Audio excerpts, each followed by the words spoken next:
This is the Young Entrepreneurs Show with JC. Hey everybody, welcome to the show. Before we get started, I want to give a shout out to our show sponsors who are making this all possible, the Young Entrepreneurs Show with JC. I want to give a shout out to Curtin University and the Melker Foundation, who have partnered together to increase entrepreneurial education amongst young West Aussies. And by doing so, Curtin aims to diversify and expand the future workforce, leading to future economic growth and development. So join the vibrant and inclusive entrepreneurship community at Curtin. Search Curtin Entrepreneurs and come along for the ride. Thank you very much, Curtin University and the Melker Foundation. Andrew Holder, thanks for joining us on the Young Entrepreneurs Show.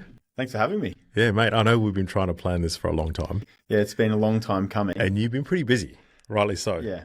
Personally and professionally. And actually, personally, I actually want to congratulate you on being a father again. Yes, I appreciate it. Now Yeah. three. Now three three. in the family. So 2 girls and a boy. So little Rupert. Little Rupert. I was going to ask his name. Yeah, okay. Rupert, 8 months old. So we're well in it at the moment, but all going well. Yeah, congrats, man. And we're going to talk about, family life and, balancing it as a founder and a business owner in a bit. But to get started, I want to know, what was Andrew Holder like going back to your student days? And I'm talking about high school because a lot of our listeners are, in high school and college, university.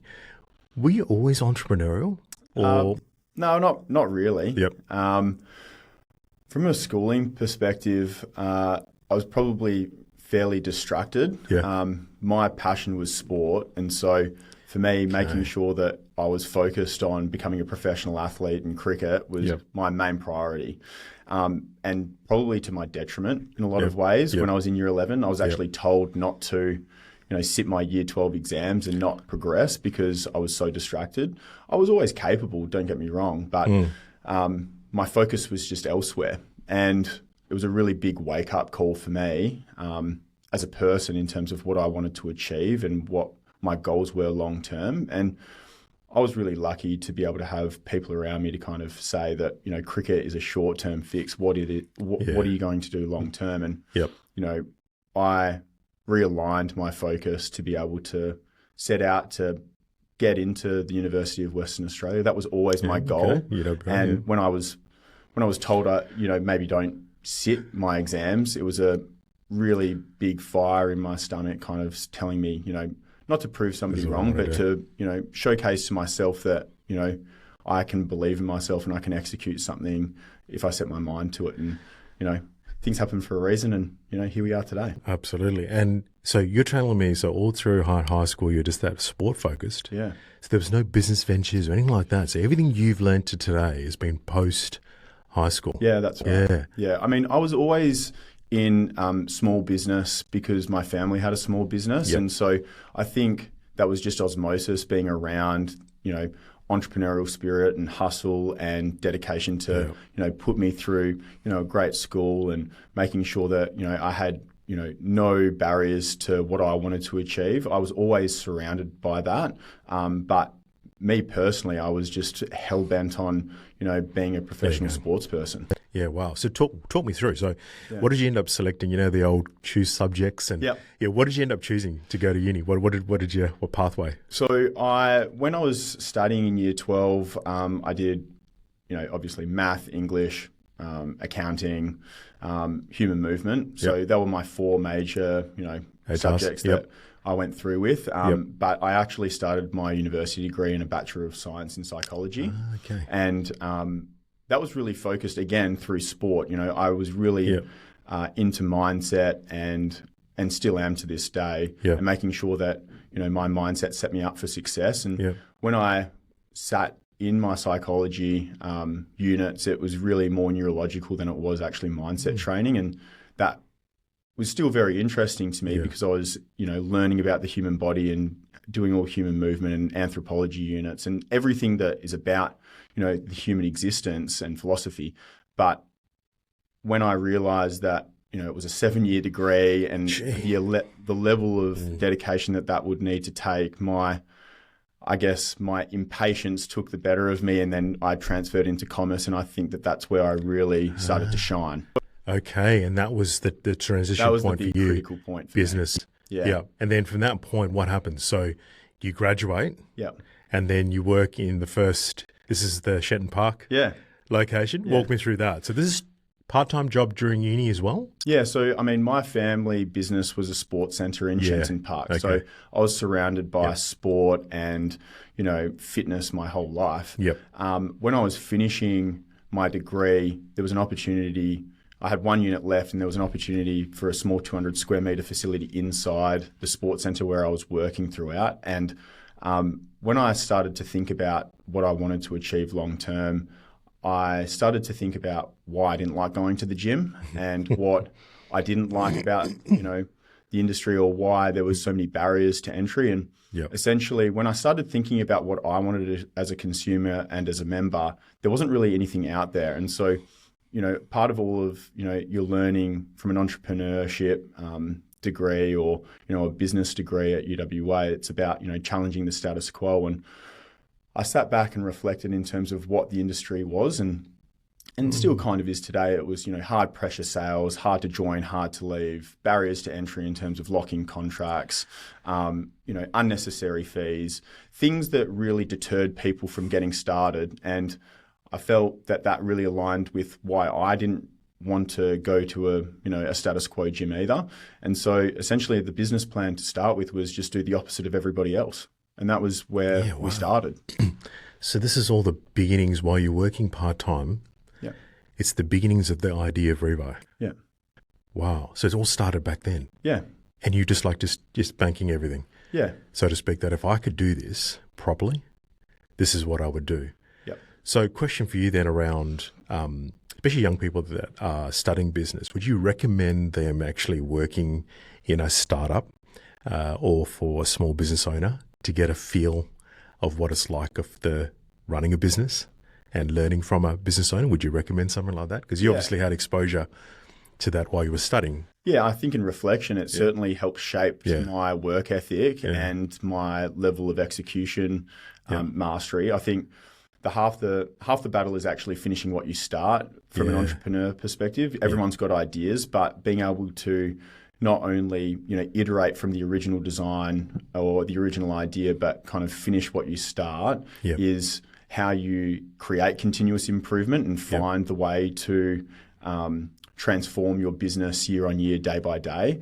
And without knowing how to do that, you'll need to surround yourself with people that know or have done it. And so being in that environment of a small business and seeing somebody's, blood, sweat and tears going into something that, they are so passionate about, ignites a fire, if that is in you, to be able to kind of get started. Yeah, it's something I recommend as well for any, especially people that are listening that even want to tinker around with a business idea or get into business, is I call it the apprenticeship in entrepreneurship. You've got to do something and work for someone and get that learning. It's just the basics of running a business. And that's what they always say, success comes from those that have run businesses in the past. If you're raising capital, especially a lot of investors now look for, did you run a business when you were 20 or 16 or what was your first venture? So it's really important. So thanks for sharing that, you've got to have exposure to business. You can't just jump into it. You can't just put a pitch deck together and go and raise $500,000 and off you go. No, it's not that simple. Not that simple. So thanks for clarifying that. Mate, so all this time, so you're at the Shenton Park Centre. So your mum and dad have this location, is that correct? So shout out to your mum and dad. We always appreciate our family members that help, especially at the start. So what happens from there? Do you now start putting together like a business plan or a pitch? What happens to Andrew at this point? Yeah, it's an interesting transition in terms of how it started to what it is today. Yeah. Like most businesses and most startups, you start it because you see a gap within the market for you yourself and a product or a service that you would want. And for me, sitting behind the counter as the sole operator, the sole person, sole employee, you start to realize the impact that you're starting to create and what you're doing it for. And that me really quickly, turns to a we. And that we was our member. And I was naive at the beginning. Don't get me wrong. I had an idea, but how do I iterate from that? And the easiest and most simplistic way of doing that was just listening to our member and getting member feedback and creating a feedback loop that created positive change within our facilities. And I've always had the belief, and we still have this belief, that we have a member first mentality. So whenever we make a decision in terms of the business, we always make sure at Revo that we're thinking about how that impacts the member first and foremost, because we're here to serve them and create a positive experience for them. And, if we're, focused on that every single day, it really transforms us day by day. And we've got a continuous improvement mindset. But I think the discipline up front in terms of not scaling too quickly has made us successful after 13 and a half years and made us sustainable long term. Because we bootstrapped from day one, and it was a situation where we didn't get external capital and we weren't spending somebody else's money. And so for us, our responsibility was to understand where that dollar was going and to make sure that that dollar created something else, and whether that was, more, revenue, more profitability, or maybe a better experience to keep a member for longer and to create advocacy. They're all situations that, that investment would create. And so that rigor and that discipline to know how the business was starting to be built is a super important starting step for any founder or any entrepreneurial spirited person. And once you've got an idea, I knew the idea was sound from the beginning. Like, I didn't know how far I could take it, but my responsibility was to learn, refine, and keep that discipline within the business, so we could have the opportunity down the track to take advantage of opportunities that we could only dream of. And we did that through not franchising. We're corporately owned. It's all centrally operated and run, making sure that we had a really strong brand presence and brand equity, and we were building the culture the right way. And so all of the journey over the first 8 years was around making sure the foundations were strong. So when we had that chance to scale and scale effectively and quickly, we did it the right way with the right people and making sure that we were impacting the community exponentially compared to just, doing it for the bottom line. Yeah, wow, mate, you've hit so many things there. I want to unpack a couple of those because the growth journey that you've been on has just been phenomenal. And a lot of people are probably wondering, how has Andrew actually done this? So just to take a step back, because I love that controlled growth, organic growth at the start. Can you walk me through, how do you go from one club, bootstrapped, as we want to call it, to I think it's 6 or 7 clubs? Is that correct? Yeah.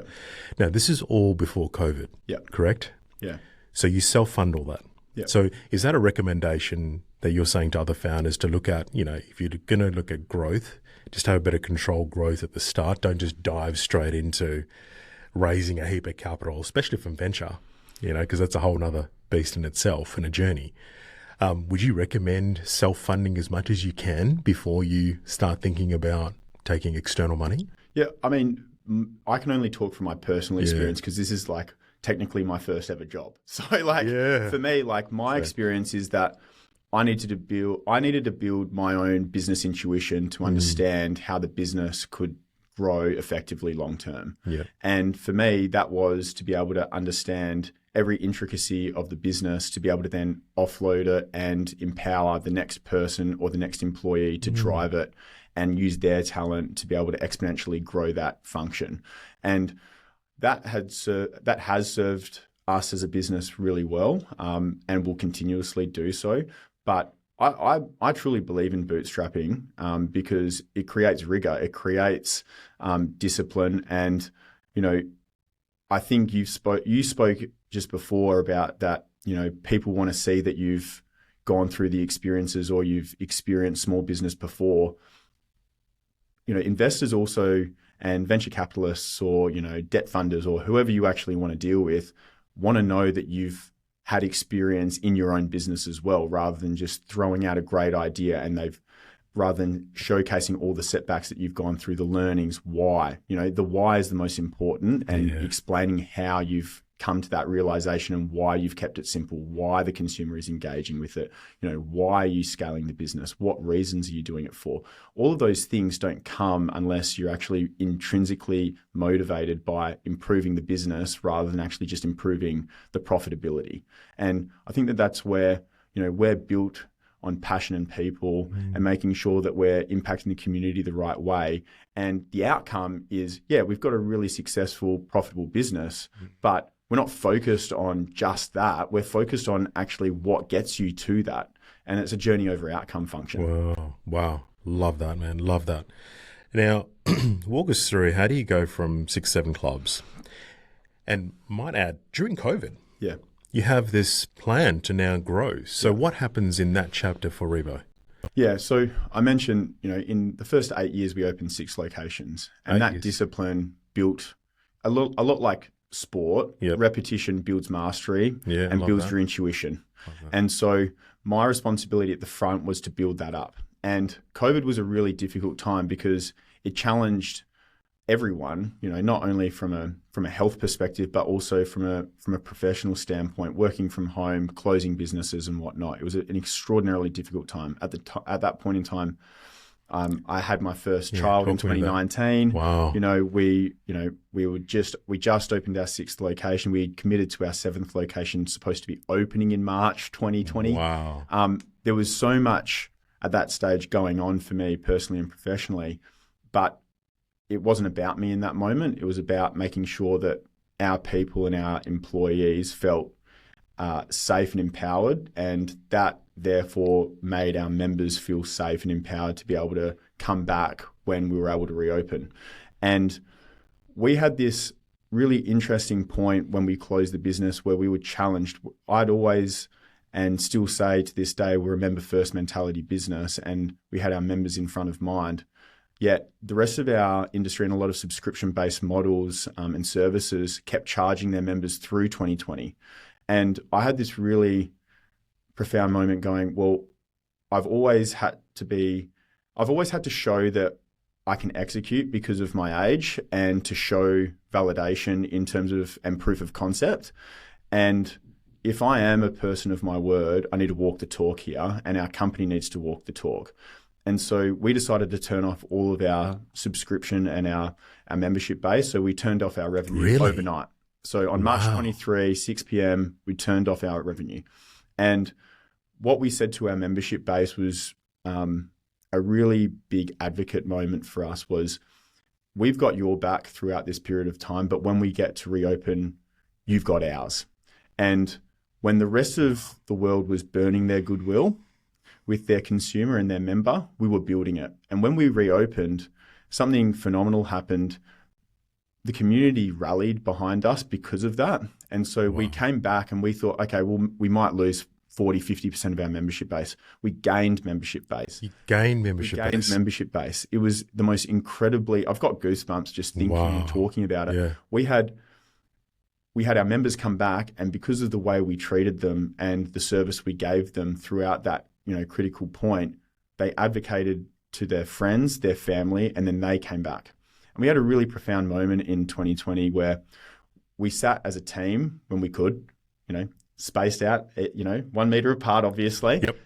With masks on. With masks on, all the good stuff. Yep. And we said, if we look after our member experience and we looked after the facilities in a way that they felt comfortable, safe, and they were able to create advocacy for us, we'll have opportunities to be able to take advantage of. And that's my responsibility as an owner and as a founder, is to take those opportunities on.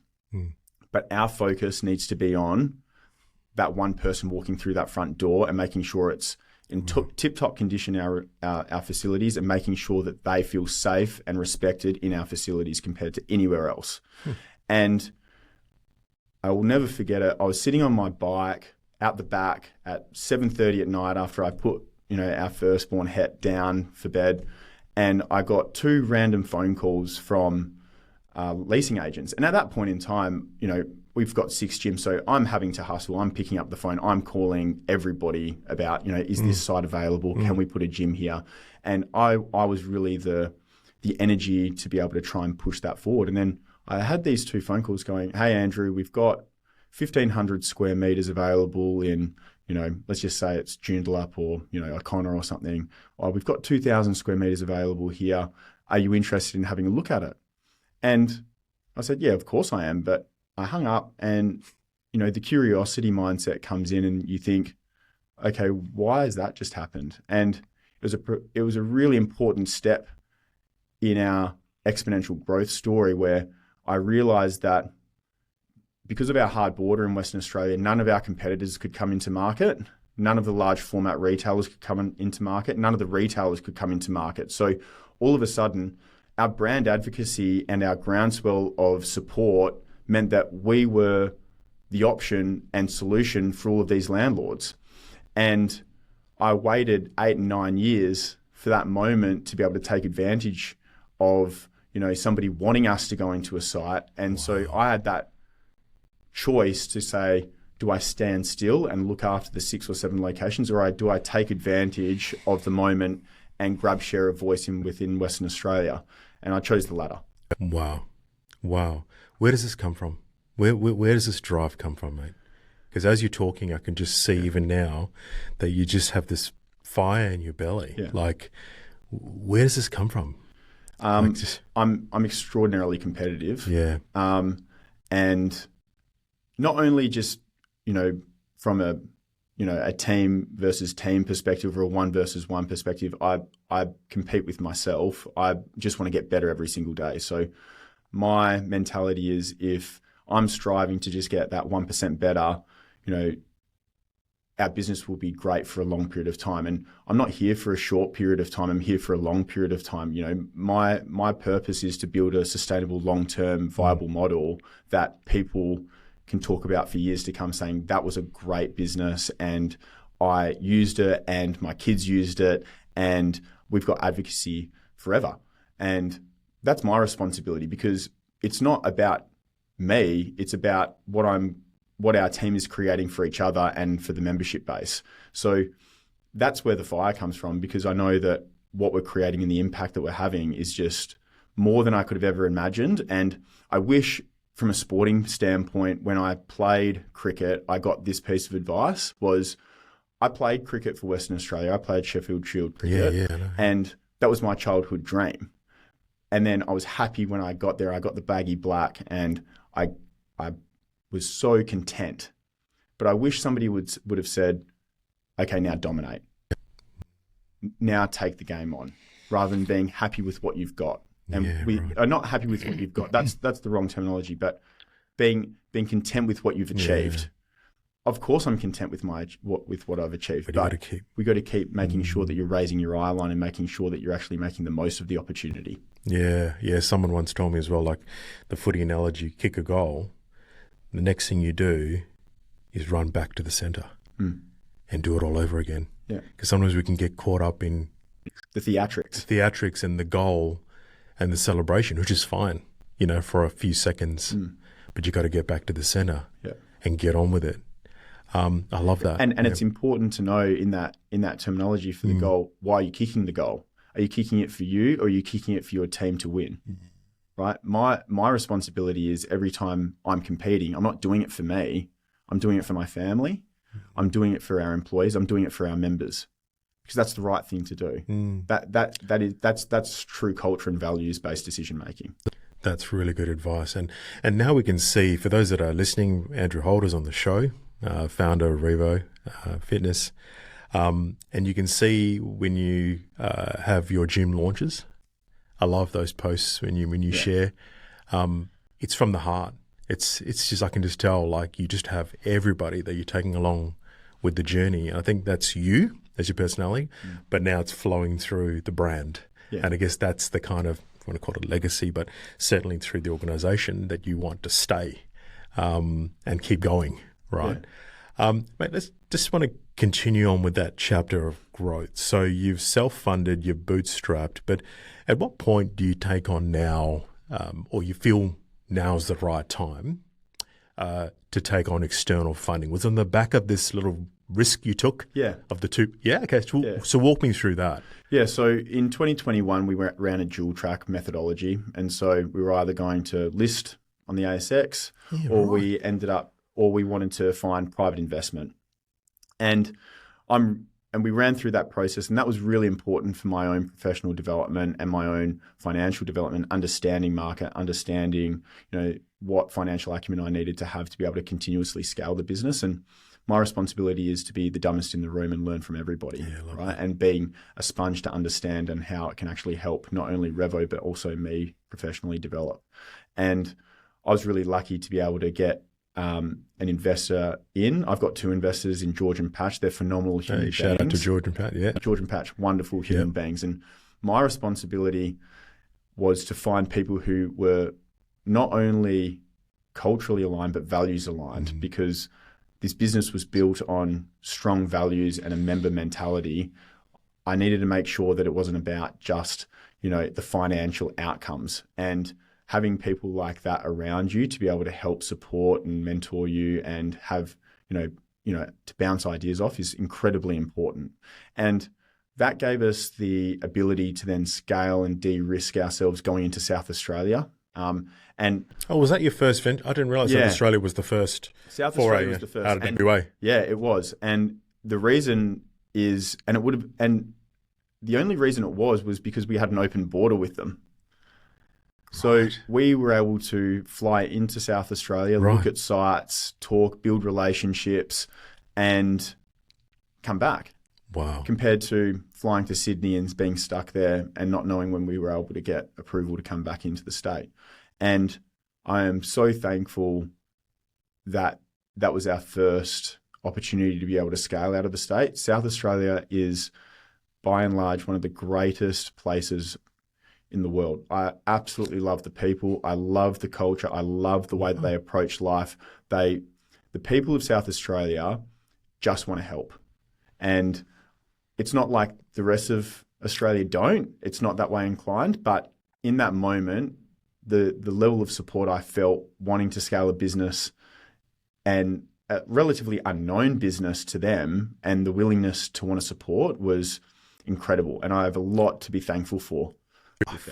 That's incredible. Yeah. I don't realize this. So, I mean, I've been to South Australia a few times, and there is some things that I've also noticed about South Australia. One, they've got Entrepreneurship Week. I don't even know if it still exists, but when I was there, they had all this thing of shop small and shop at a local business, and this real promotion of supporting business owners. Yep. And you saying this kind of just reflects how they are.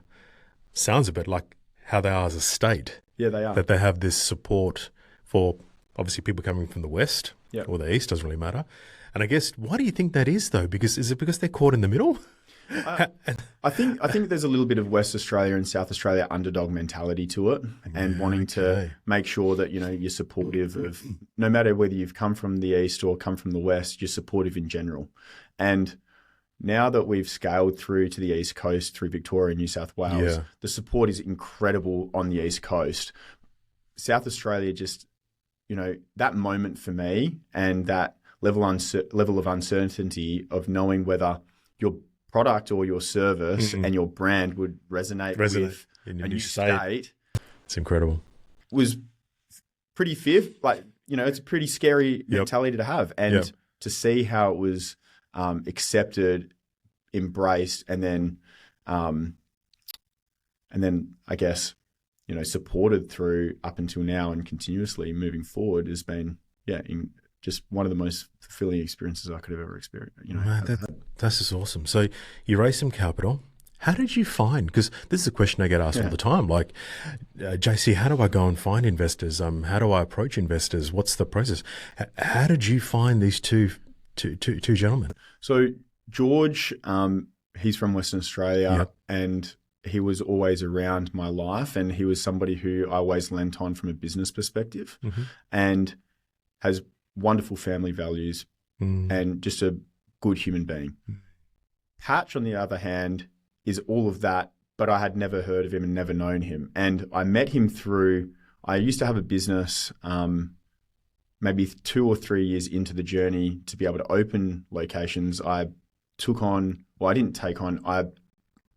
grew a distribution business for equipment, for fitness equipment. And at the time, I couldn't find any gym equipment that would be sustainable in my feasibility modeling. And so I thought, okay, well, what big operator isn't in Australia? Who can I represent, and who can I sell to market? And I found a company called Star Track, and I called them up, and they said, we've actually just got somebody who's taken on distribution in Sydney. Do you want to reach out to him? And I said, yeah, absolutely. Adam's one of my best mates to this day. And I reached out to him. I was like 23 at the time. Yeah. He was 32. I don't know his age. That would be, he maybe have been 25. He was older. He was older. He was a little bit older than I am, but he looks good for his age. Anyway, and so I reached out to him saying, hey, like I kind of reached out. This is what I was thinking. He goes, all right, I'll come over to WA and we'll have a chat. And that willingness to kind of collaborate, we ended up getting into business together and representing this brand for around 5 or 6 years. Wow. And he ended up selling and, merging his business with another Melbourne-based business. And that was such a great moment because, we had kept the relationship post that. And he reached out to me one day. He's just like, I know you're going through all of this investment strategy and, you're having all these meetings on the East Coast and meeting all of these investors. But this guy, he's looking to get into Australia and wanting to kind of, help people. And I thought that like he just felt really aligned to you personally, culturally, and from an energy perspective. Like, would you want to meet him? Yeah. And I said, yeah, okay, well, what's an extra meeting? And I met Patch on a Teams call. Never met him before. No, common threads except for Adam. And, we just clicked. And it was the first time since I'd met Patch, since I met George, where I thought this person will actually help me and help me be able to kind of scale Revo to the next phase in terms of a mentorship stage for me personally. And so, those two people have been a phenomenal help, to get me professionally to where I am today. Yeah, but at the same point in time, we've now got great relationships with, CBA and having the ability to be able to, leverage the confidence of what we've been able to create to be able to then scale the business further. Yeah. And we're going to come back to that because I want to know where you're going because you're on this growth trajectory now, which is fantastic. So up until this point, though, you raise some capital, you get to how many clubs? Where are you at now with clubs? We're opening our 57th location. 57th. In a couple of weeks, yeah. So it's almost like one a week you're almost doing. So for us, our pipeline will get us close to 100 locations by 2027. 100 so locations. my responsibility is just making sure that pipeline stays healthy and, we're executing at a high rate. Yeah, I love that. I'm going to come back to that when we finish off. But just to change gears a little bit, I call it the founder wheel or the F's of a founder, a holistic founder, where we talk about, how does a founder look after his finances and his fitness and his family and how to have fun and fulfillment. And I work through those type of things with founders at the moment. Can I ask you about your fitness? So how do you manage your health and well-being? You're in this space anyway, so it's obviously top of mind. Yeah. But how does Andrew Holder, what do you do? What's your kind of, I get this all the time, JC, what's your routine? What's kind of Andrew's routine? Walk us through your regime for health and fitness. Yeah, look, obviously I'll go to Revo. Shout out. Yeah, shout out. So my fitness and health is of the utmost importance. Firstly, not only from a health perspective, but also from a mindset point of view. I just feel better for working out and actually training and getting a sweat on. Like that's something that I love. It's also a nice way to be able to connect with not only our employees, but friends as well. My background was always in sport. So I love playing sport, getting out and, playing golf or, having a hit around and, having fun there. Mm-hmm. For me, I think it's all about making sure that my life is in flow state rather than thinking about it in balance. I think balance is robbing Peter to pay Paul in a lot of ways. And as a founder, you're never technically ever off. And so making sure that your, personal, professional and, personal, professional life is, in fluidity is super important. And so making sure that my family, reaps the rewards of all the success and is part of that journey is special. And respecting the time where I have with both of them. So I know, my morning ritual is like having breakfast with my kids and making sure that I'll always be there for them there and making sure that, if I've got the chance to drop them off at school, like I'm doing all the things that I want to do to be able to create connection with them. Making sure I'm home for dinner and bedtime because I can always reopen the laptop after. Yeah. Making sure I'm building, my communication and meaningful relationships during the day and catching up on not meaningless, but sometimes laborious emails at the back end of the day is a more important facet. And then from a mindset perspective, I'll proactively see a psychologist every fortnight. Shout out to Mary. She's an amazing woman. Shout out to Mary. Amazing person. And my mindset and making sure I've got somebody to be able to navigate through my own, personal thoughts, as well as like how I actually navigate my professional mind, is integral to me to make sure that I'm the best possible human being, for not only my family, but also for the business itself. Man, that's a really good point you just brought up. Because founder health and well-being, or founder burnout on the other end, is not often talked about, but we see the, result or the consequences or the effect of it. That's a really important point you brought up. And thanks for sharing and being so open about that. So once a fortnight, you have a check-in, and this is phenomenal. So if anyone's listening, especially founders that want to get into the game, if you want to be at the level that Andrew's at and others that are at that level, then a check-in like that with someone like a Rachel. Shout out to Rachel. Mary. Who's Rachel? I'm not sure who Rachel is. Yeah, not even your wife. Shout out to Mary. To have that check-in. Yeah. I think that's just really important point you're making about yourself, and to be able to keep on the level you're going, because it is intense. Yeah. And I think sometimes we get absorbed with, business podcasts and making sure that we're like professionally developing ourselves. But at the same point in time, a mindset podcast is just as important for your professional development, because you're actually thinking about how your actions impact others as well, and your own personal mindset, how that impacts and influences, the feeling and the energy and the vibrancy and the frequency of your business. And so that's a responsibility as a founder. And I think that that's something that I'm really proactive about, making sure that I'm the best possible human being I can be every single day. Yeah, I love that. Mate, I'm conscious of time. A couple more questions. Let's talk us through, this is something, again, we don't talk about, especially in our Australian startup culture, is failure, setbacks. Yep. Is there something that comes to mind at the top of your head where, there's a moment in the Revo journey to date where you've just gone, I don't remember that. That was a pretty low point, or that was a major setback. And then how did you get out of it? I mean, we've kind of touched on it, but 2020 was one of the largest setbacks of all time.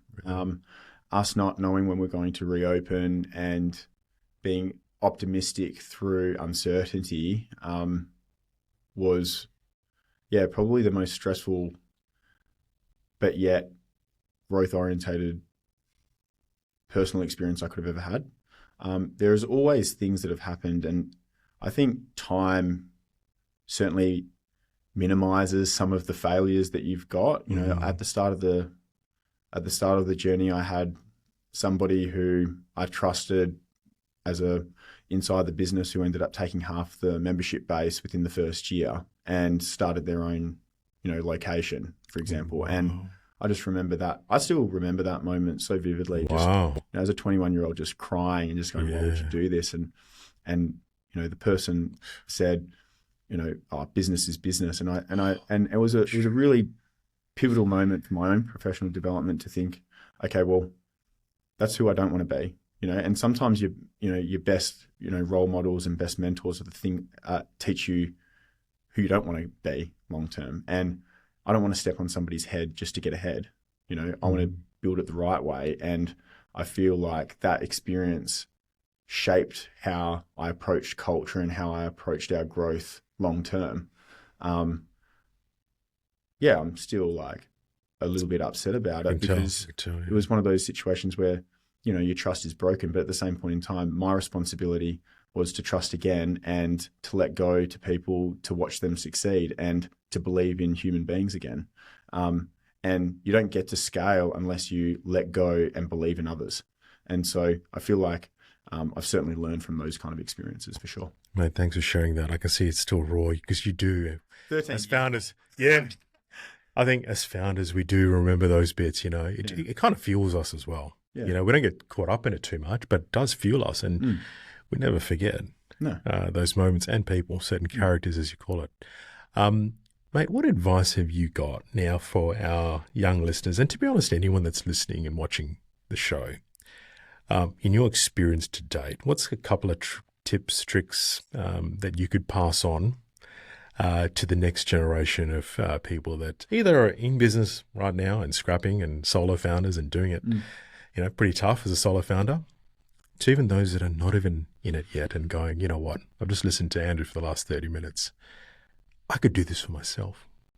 Well, what have you got to pass on to them in terms of some tips? Yeah, I mean, the first one is build the validation and walk the talk. So be great at executing. At the start, people will build a pitch deck and then think that that's good enough. And showcasing validation in that trial and error and executing and showcasing that is a critical function in terms of getting that product market fit. Yeah, being able to grow the business. That's one thing. Yep. Got a saying, be the dumbest in the room, which I've mentioned, but that's just all about being curious enough to be able to reflect in terms of how somebody's advice can actually influence your life and influence your business for the better. So you can learn from anybody. So drop your assumptions and pay attention. Yeah. That would be one. Love and probably the most important one, you've always got a little bit more time than you think. You get caught up in the environment sometimes to be able to scale quick, scale fast. I got to go, the opportunity is going to pass me by. But it's a little bit like cricket. And I think cricket has served me well in terms of building my own patience and building that long-term strategic focus, where if you play a silly shot and you're out, you sit on the sideline and you've still got another 50 overs to bat. You go, why did I do that? I had so much more time than I actually realized to be able to be successful and to get to an outcome that I would have been proud of, rather than rushing it. So taking a step back and actually thinking about, okay, well, am I being influenced by the environment around me, or is there actually an opportunity to scale quickly, is a critical way to be able to think about your business and how to build it long term. Man, I love that. So you got a little more time. You want to be the dumbest person in the room. I love that curiosity. Yeah. Always asking questions, always being a sponge almost, isn't it? Yeah. I love that. And your first one, which is around the validation. I think that's a really big one in our startup ecosystem, isn't it? Where the idea seems to be prized and the pitch deck and how good it looks. But it's that execution of the validation, as in, do I actually have a business here? And it comes down to you actually just literally talking to people, scrapping, literally, getting that first customer. You always remember that first customer as well, don't you? Yeah.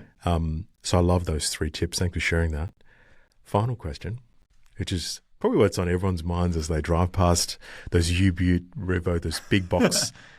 The setup for you is just phenomenal. I just love it. I mean, if it had been in once in a Revo, it looks amazing. So what is the big vision for Revo? What's on the horizon other than the 100 clubs? Yeah.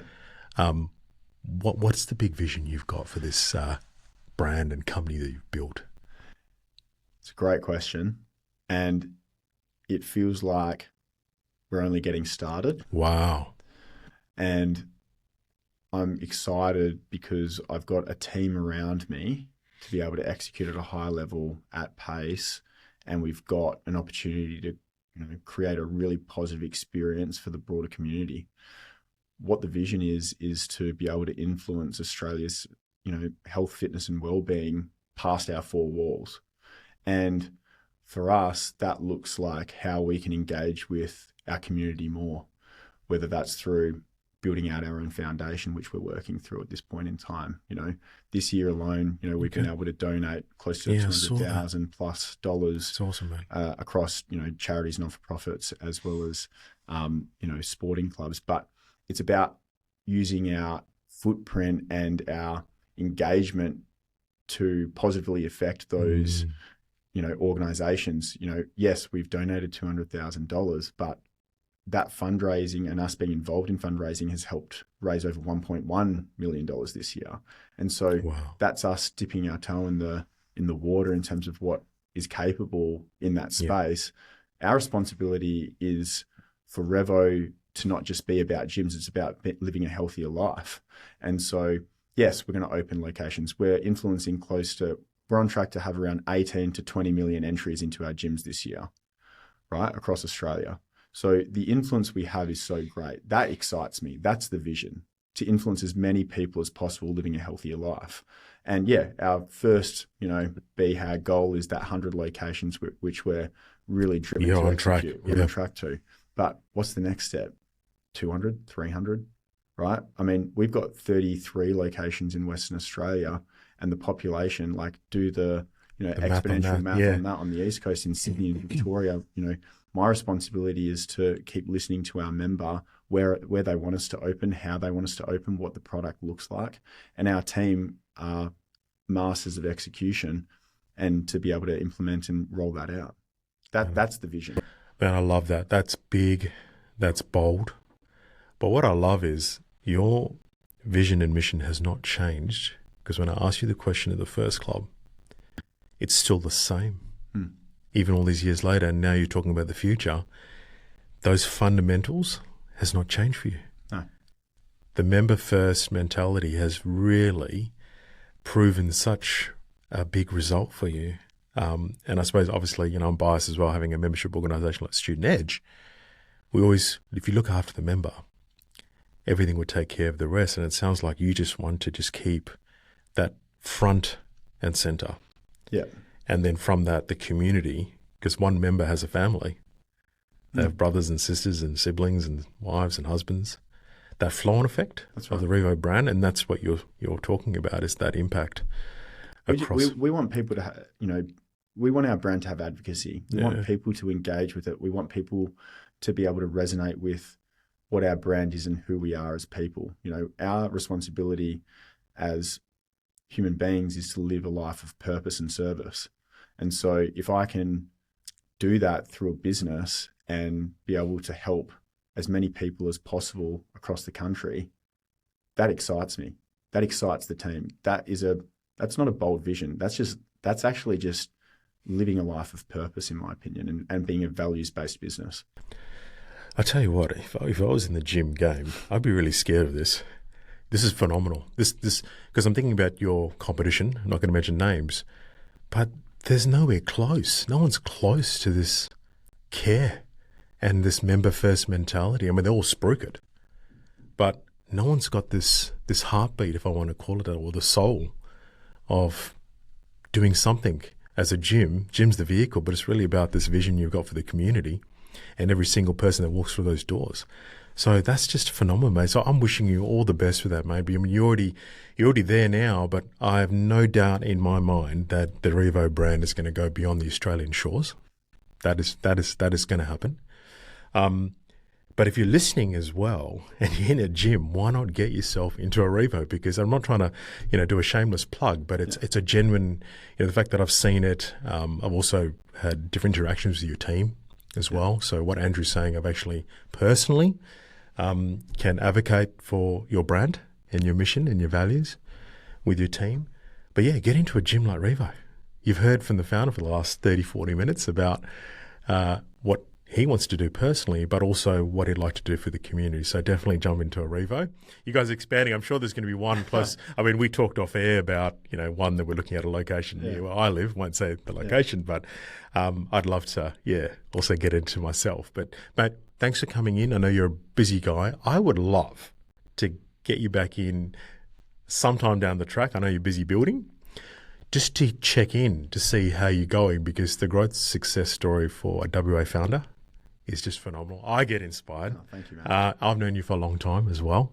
So I just want to say thanks and congratulations on the journey. That's professionally. And then personally, congrats on being a father again. And, family, is important to you. It's a heartbeat. So congrats on that too, mate. Phenomenal how you're doing both. It's always a juggling act. There's never ever balance. I know that. Yeah, shout out to Elise, my wife. Shout out to Elise. She's an amazing human being. Yeah. I genuinely wouldn't be able to do what I do and be the human being that I am without her, leading the charge. So I really appreciate and love. Yeah, shout out to her, man, and all our partners. I mean, that's a podcast episode in itself. Correct. The partners of founders that are, the ones that are never seen, but are always there right next to us. And, my wife does the same. Clara, same thing, just there. Yeah. They're just there. for us. People don't give partners enough credit. I mean, in 2020, when we scaled the business, Elise was there with me. She said, wow, I trust you and I back you. Wow. People don't take that level of conversation into consideration. It's not just a brash, young guy going out and just, chasing a dream. Yeah.